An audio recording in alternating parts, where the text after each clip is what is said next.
Hebrews chapter 13. Paano mapapasaya ang Diyos? Huwag kayong titigil sa pagmamahalan bilang magkakapatid kay Christ. Make sure na i-welcome nyo sa bahay nyo ang ibang tao. May mga gumawa niyan at di nila alam, angels na pala yung winelcome nila. Maging concerned kayo sa mga nasa kulungan na parang kasama din kayo nakakulong. Damayan nyo yung mga naghihirap na parang nahihirapan din kayo kagaya nila. Dapat igalang ng lahat ang pag-aasawa at dapat maging tapat ang mag-asawa sa isa't isa. Kasi i-judge ng Diyos ang mga immoral at ang mga nangangaliwa. Huwag kayong magmukhang pera at makontento kayo sa kung anong meron kayo. Kasi sinabi ng Diyos, hinding-hindi kita iiwan, hinding-hindi kita pababayaan. Kaya malakas ang loob nating sabihin, ang Panginoon ang tumutulong sa akin, hindi ako matatakot. Anong magagawa sa akin ng tao? Isipin niyo ang mga dating nyong leaders na nagsabi sa inyo ng mensahe ng Diyos. Isipin niyo kung paano sila namuhay at namatay. At gayahin niyo ang faith nila.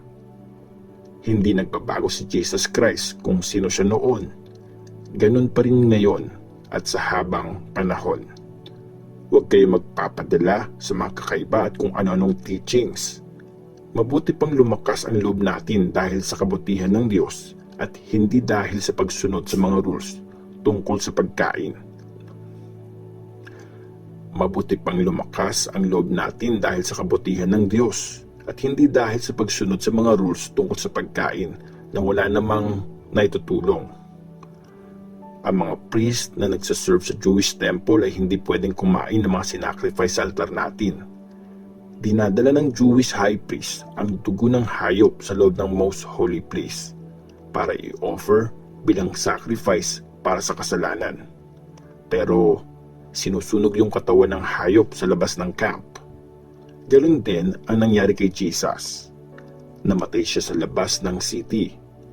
Inoffer niya yung sarili niyang dugo para maging banal ang mga tao.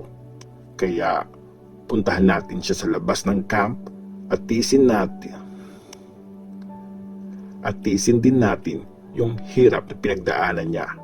Kasi wala tayong city dito sa mundo na hindi guguho. Kaya hinihintay natin ang city na darating. Ito ang sacrifice natin. Lagi tayo mag-offer ng papuri sa Diyos sa pangalan ni Jesus na kinikilala nating Panginoon. Huwag niyong kalimutang gumawa ng mabuti at i-share sa iba kung anong meron kayo. Kasi ito ang mga sacrifices na nagpapasaya sa Diyos. Sundin niyo ang mga leaders niyo at gawin niyo ang mga utos nila. Hindi sila tumitigil sa pag-aalaga sa inyo. Kasi mananagot sila sa Diyos sa mga ginagawa nila. Pag sinunod nyo sila, masaya nilang gagawin ang trabaho nila. Pero kung hindi, gagawin nila yun na mabigat ang loob at hindi yun makakatulong sa inyo. Ipag-pray nyo kami. Sigurado kaming malinis ang konsensya namin at lagi naming gustong gawin ang tama. Please, lalo nyo pang ipag-pray sa Diyos na makabalik agad ako sa inyo. Closing prayer. Ang Diyos ng kapayapaan ang muling bumuhay sa Panginoon nating si Jesus, ang Great Shepherd ng mga tupa na nag-sacrifice ng dugo niya para pagtibayin ang walang kasunduan. Para pagtibayin ang walang hanggang kasunduan.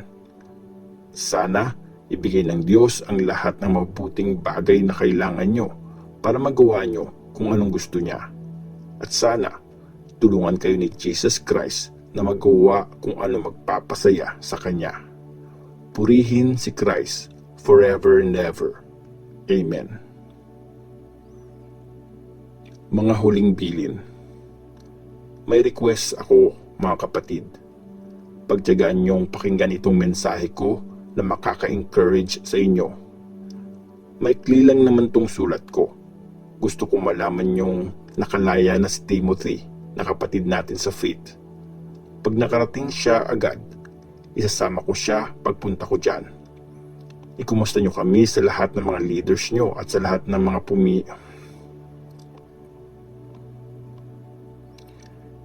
Ikumusta nyo kami sa lahat ng mga leaders nyo at sa lahat ng mga pinili ng Diyos. Kinukumusta kayo ng mga kapatid na taga-Italy. Tanggapin yung lahat ang sobrang kabaitan ng Diyos. Amen.